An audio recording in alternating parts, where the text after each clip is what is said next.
भारतीय वायुसेना ने एक ऐसा कदम उठाया है जिससे भारत के दुश्मनों के पैर कांपने लगे होंगे।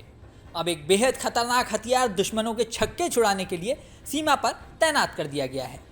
यह है MiG-29। कश्मीर घाटी में वायुसेना ने एयरबेस पर अब MiG-29 लड़ाकू विमानों को तैनात कर दिया है। ये लड़ाकू विमान उन MiG-21 विमानों की जगह तैनात किए गए हैं जिन्होंने 2019 में भारत की एयर स्ट्राइक के बाद पाकिस्तानी हवाई हमलों की कोशिश को नाकाम कर दिया था। पुलवामा हमले के बाद साल 2019 में भारत ने बालाकोट में एयर स्ट्राइक कर कई आतंकी ठिकानों को ध्वस्त कर दिया था, जिसमें बड़ी संख्या में आतंकी मारे गए थे।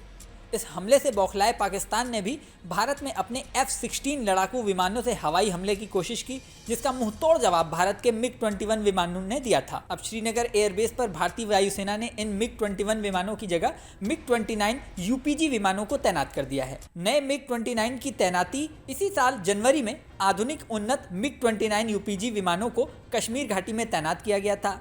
अब इन्हीं उन्नत MiG-29 UPG विमानों को कश्मीर घाटी में भी नया रक्षक बनाया गया है। भले ही भारतीय वायुसेना के MiG श्रेणी के अधिकतर विमान फेज आउट हो चुके हैं, लेकिन MiG-29 में व्यापक संशोधन किए गए हैं, जिससे उनकी युद्ध क्षमता बढ़ गई है।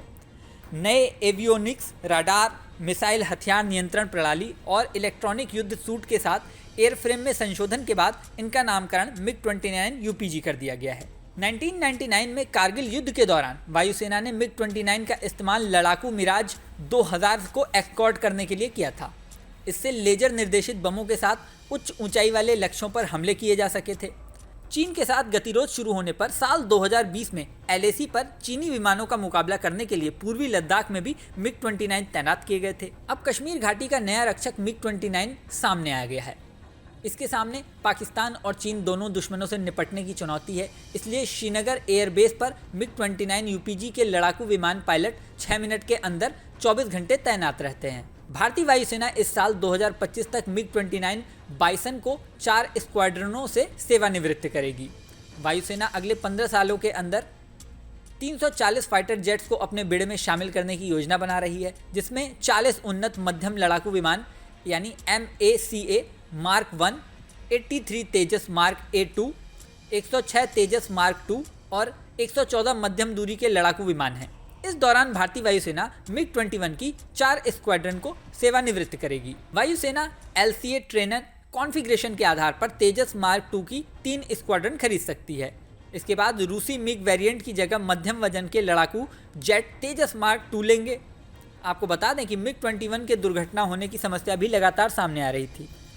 ऐसे में अब MiG-29 UPG का आना भारतीय वायुसेना की सहूलियत तो बढ़ाएगा ही, साल ही इंतज़ार है साल 2025 का, जब नए नए लड़ाकू विमान भारतीय सेना को मिलेंगे और भारतीय वायुसेना की क्षमता कई गुना बढ़ जाएगी। इस वीडियो में फ़िलहाल इतना ही। जल्दी नया वीडियो लेकर आपके सामने फिर आएंगे। हमारा ये वीडियो आपको कैसा लगा ये कमेंट बॉक्स में ज़रूर बताएं।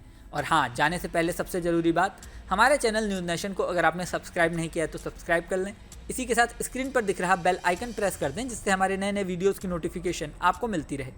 मिलते हैं नेक्स्ट वीडियो में, बने रहें न्यूज़ नेशन के साथ।